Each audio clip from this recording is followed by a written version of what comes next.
ఓం శ్రీ మహాగణాధిపతియే నమః. శ్రీ గురుభ్యో నమః. హరి ఓం. శుక్లాంబరధరం విష్ణుం శశివర్ణం చతుర్భుజం ప్రసన్నవదనం ధ్యాయేత్ సర్వవిఘ్నోపశాంతయే.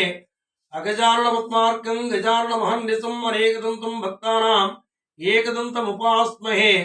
గురుబ్రహ్మ గురువిష్ణు గురుదేవో మహేశ్వరః. గురు సాక్షాత్ పరబ్రహ్మ తస్మై శ్రీ గురవే నమః.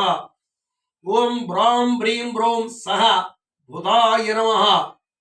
మార్చి నెలలో ఈ మిథున రాశి వారికి ఎలా ఉంది అంటే చాలా ప్రాబ్లం తోటి ఉంటుంది. అనేక ధన నష్టం, శత్రు బాధ, అదేవిధంగా అన్ఎక్స్పెక్టెడ్గా తగాదాలు, ఆ ధన వ్యయం, భీతాంగం ఉంటుంది. అదేవిధంగా శత్రు బాధ, యాక్సిడెంటల్ అయ్యి కూడా దుష్టవార్త విని అవకాశం కూడా ఉంటుంది. మనోవిచారానికి గురవటానికి ఎక్కువగా అవకాశం ఉంది. ఈ నెల ఈ మిథున రాశి వారికి ఏమీ బాగుండలేదు అని చెప్పవచ్చు. అంచేత వీరు అత్యధికంగా దైవారాధన చేయవలసి ఉంటుంది.